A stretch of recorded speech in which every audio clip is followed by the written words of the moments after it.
But I think the strangest and the most moving thing that ever happened to me on a film was I was doing a film called Zebra, in South Africa during apartheid. This must have been about 1981, 2, 3, or 4. And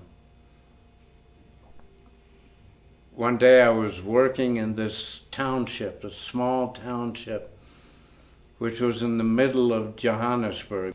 I was in Alexandra, the township, and I was going to go back to the studio, and a few minutes from the gate, the people on the street were getting very rambunctious and so forth, and I left. And 15 minutes later, a huge riot broke out in which 47 people were killed.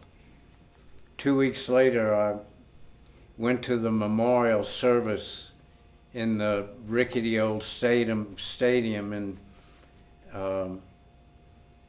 Alexandra. But when I got to the gate, I had my camera, and the police said, no camera. You go to police station, leave camera there.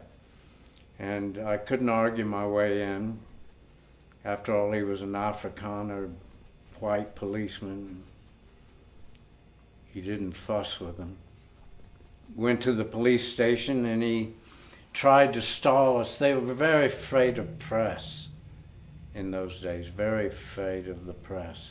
As a matter of fact, with 47 people having been killed, the government only allowed them 17 coffins. They wouldn't admit to 47 people. So the chief of police kept me waiting for an hour and a half, sitting in a hard bench in the hallway, and finally let me into his office and said, so what is it you want? So forth. And I said, I want to visit the memorial service.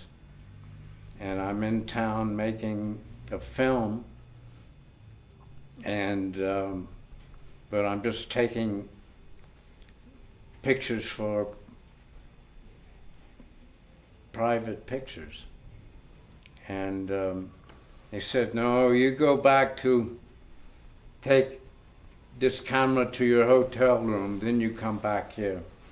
And little did he know my office was only 20 minutes away, so I'd gotten the camera back to my room and went back to the police station, and he kept me waiting 30 more minutes. Finally let me in and said, oh, okay, all right. He gave me a permit. I went to the gate, and I walked into Alexandra, and it was completely empty. And I wandered through the streets till I found the stadium, and there were 30,000 people. And about 150 were white, the rest were black, or mixed races. All of a sudden, 30,000 voices broke out singing the song Amandala, meaning freedom. And it was so moving to me, I collapsed to the ground. 30,000 voices singing freedom. And it was incredibly moving. But the next day, I was back in my studio, walking down the hallway, and there was a maintenance room at the end of the hallway there, and there was an old maintenance man in his 70s who was a beautiful old man, a wonderful man to work with, and he would serve us tea every day, which I wasn't used to, but it was awfully nice of him. And he came out of the maintenance room and saw me coming down the hallway, and he threw up his arms saying, thank you, thank you, thank you, thank you. And he ran up to me, and I took him in my arms, which you didn't do with black men in those days, but he was very moved and thanked me again for what I think he thanked me for was for being at the funeral. Somehow he had seen me there. And it was very moving to me. one of the most moving times of my life.